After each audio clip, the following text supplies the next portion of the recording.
राज्यों का सवाल है। इस देश में कई राज्य ऐसे हैं कि जहां अभी भी हमारे पास स्कोप है। अब जैसे अंडमान निकोबार, पिछली बार हम नहीं थे, इस बार हम आएंगे। यानी ऐसी एक एक गिनते जाओगे तो आपको अच्छा, हाँ यार मोदी ने बराबर हिसाब कर लगा के रखा है। तो मेरा पक्का मत है कि हम बहुत सी जगह पे हम काफी कुछ करेंगे इस बार, क्योंकि दक्षिण भारत आपका एक बड़ा फोकस भी रहा है सिलेक्शन। ऐसा है कि मेरा फोकस पूरा हिंदुस्तान है, मैं टुकड़ों में नहीं सोचता और चुनाव के लिए मैं काम नहीं करता हूं।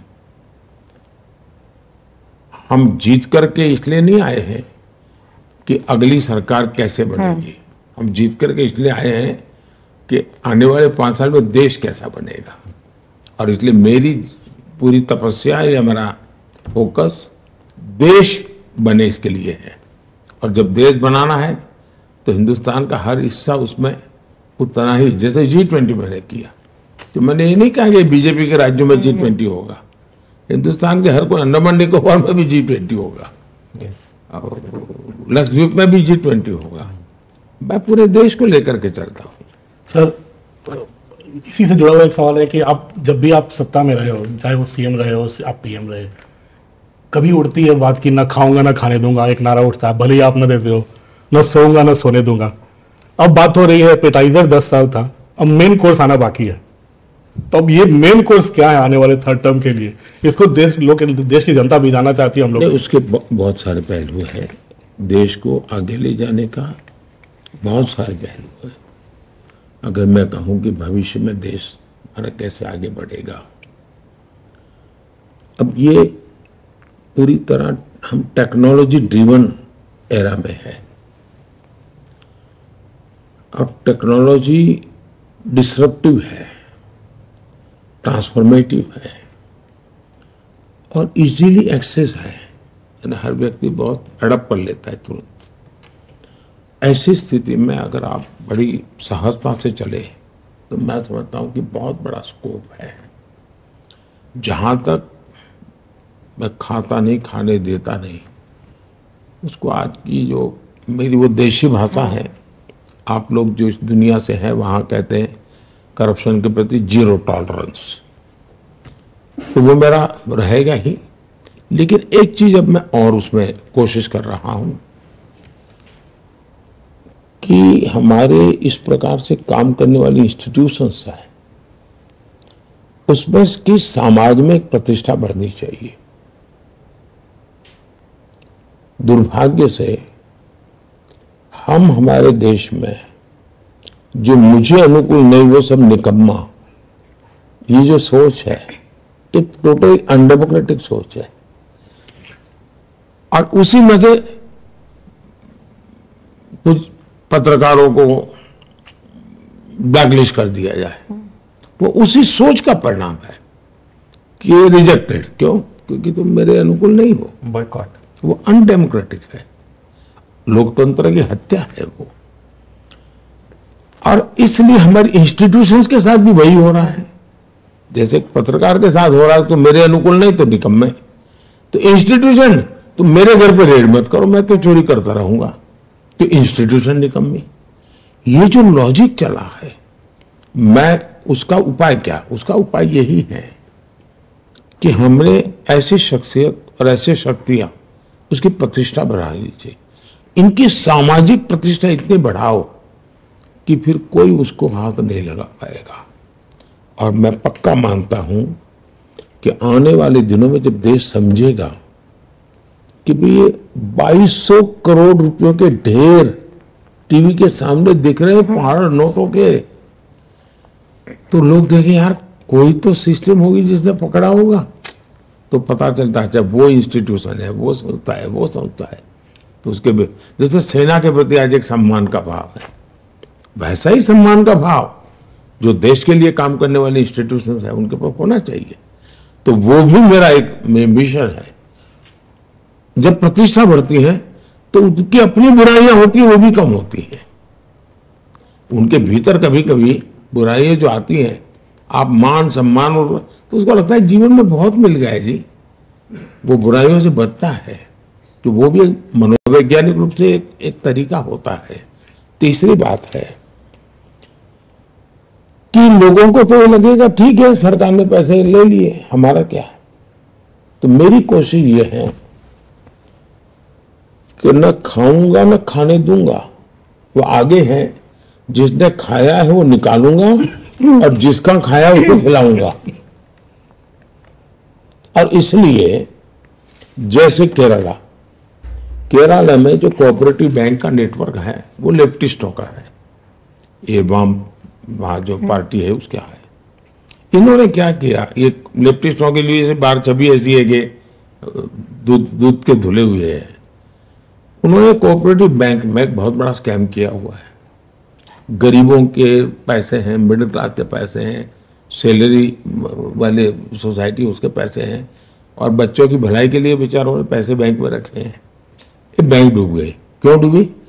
तो ये उसके संचालक जो कम्युनिस्ट लीडर हैं उन्होंने खजाने का अपने पर्सनल व्यापार के लिए उपयोग किया और उसमें घाटा आया तो ये बैंक डूब गई, या उसमें से चोरी की तो बैंक साइफन कर गए पैसे। अब हमने उनकी प्रॉपर्टी को सीज किया है। अब मेरी इरादा यह है कि मैं इनकी पर्सनल प्रॉपर्टी को ऑक्शन करूंगा। जो पैसा आएगा, जो बैंक में जिसने पैसा जमा किया है उसका नाम है, उसको मैं वापस करूंगा। अब जैसा लालू जी ने, इससे प्रूवन केस है कि जमीन के बदले में नौकरी दी, रिकॉर्ड पे है, उसमें कोई बड़ा वो प्रॉब्लम नहीं है। अब पता है कि इसकी जमीन ये नौकरी मिली और उसके बदले में जमीन लिखवा ली, तो मैं चाहूंगा कि जिसकी जमीन है उसको जमीन वापस मिले। बंगाल के अंदर करीब 3000 करोड़ रुपया की संपत्ति हमारे जब्त की हुई है। अब ये जो वहां रेट कार्ड है हर नौकरी के लिए कि टीचर बनना है तो ये, पीएन बनना है तो हाँ, आंगनबाड़ी वर्कर, पैसा रेट कार्ड है, कट मनी, और नीचे से ऊपर तक ये पैसे ऐसे बांटे जाएंगे, ये व्यवस्था है। अब ये पैसे पकड़े गए हैं, नोटों के ढेर पकड़े हैं। मैं खोज रहा हूं कि जिसका ट्रेल मिले कि हाँ भाई उसने यहां से पैसा ब्याज से लिया था, ये तारीख को लिया था, इस तारीख को इसको दिया था, या बैंक से निकाला था इधर को दिया था, तो मैं ऐसे जो ईमानदारी से मुझे हाथ लगेगा हाँ ये पैसा रियली उसका मालिक यही है, मैं ये पैसे उसको वापिस लौटाऊंगा। इसलिए अब मेरा न खाता हूं न खाने देता हूं, अब आगे में है कि जिसने खाया है उसको निकालूंगा और जिसका गया है उसको खिलाऊंगा। मोदी जी, क्योंकि मैं लंबा समय बंगाल में रही हूँ तो मेरा सवाल बंगाल से जुड़ा हुआ है। आप बंगाल में क्या बीजेपी के लिए प्रोस्पेक्ट देखते हैं? और दूसरी बात यह है कि माँ माटी मानुष की बात करती थी ममता बनर्जी, आपके लिए भी मिक्स्ड इमोशंस रहते हैं। कभी आपको बहुत स्नेह से वो आम भी बेचती है, टॉक मिष्टी कहते हैं हमारे बंगाल में, मतलब खट्टा मीठा टाइप का रिश्ता है। आपको लगता है कि वो कंट्रोल नहीं कर पाई जिस तरह की अट्रॉसिटीज हम देखते हैं महिलाओं के खिलाफ? हमने असेंबली इलेक्शन में जिस तरह का वायलेंस देखा, आपको लगता है she has lost control completely off the state? ऐसा है कि उनको ये राजनीति सूट करती है, इसलिए वो सरकारी मशीन का उपयोग ही इस मकसद के लिए करती है। एक प्रकार से उनका शासन पे इतना कंट्रोल है, लेकिन गलत दिशा में है। वे शासन पे कंट्रोल नहीं है और शासन में बैठे हुए कोई लोग करते ऐसा नहीं है, वो खुद ही करवाती हैं, खुद ऐसे करने वालों को प्रोटेक्शन देती है। उनका खुद का कन्विक्शन है कि ये जो कुछ भी हो रहा है यही रास्ता है सत्ता में रहने के लिए।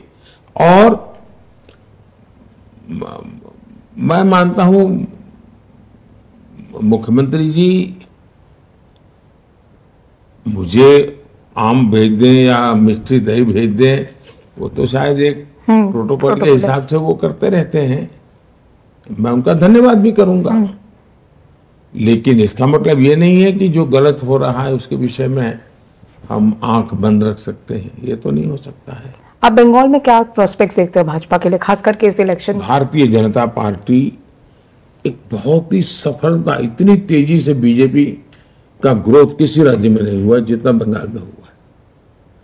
3 में से हम 80 क्रॉस कर गए, 3 MLA थे। लेकिन मेरे देश का दुर्भाग्य देखिए और एक खान मार्केट गैंग देखिए कि जिसने सत्ता नहीं बनी इसलिए पराजय। अरे 380 क्रॉस कर गए भाई, बड़ा विजय था हमारा।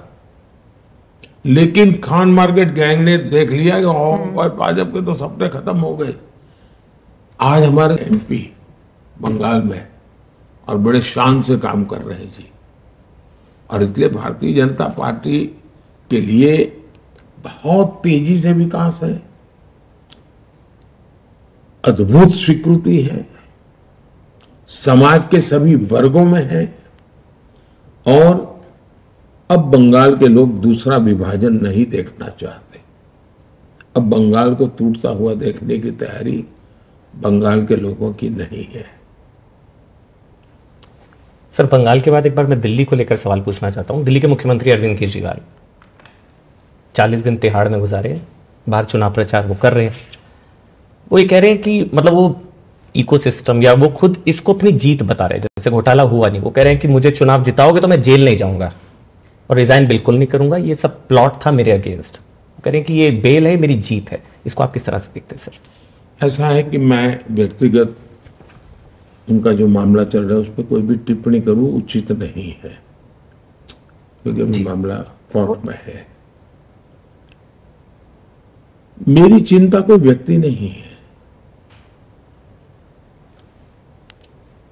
मैं तो अदालत ने क्या कहा उसके पर अगर ध्यान केंद्रित करूं तो शराब घोटाले में हाईकोर्ट की टिप्पणी क्या है, हाईकोर्ट ने क्या कहा है, मैं उसको तो मानूंगा।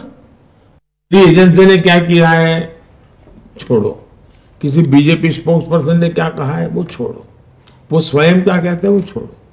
कम से कम हाई कोर्ट ने शराब घोटाले के बारे में जो कहा है और बहुत ही कड़ी टिप्पणी की है। अब चिंता का विषय यह है देश में और जो गंभीर है कि सार्वजनिक जीवन में कोई जिम्मेवारी नहीं रहेगी, अपनी खुद की बातों पर भी कोई कमिटमेंट नहीं रहेगी।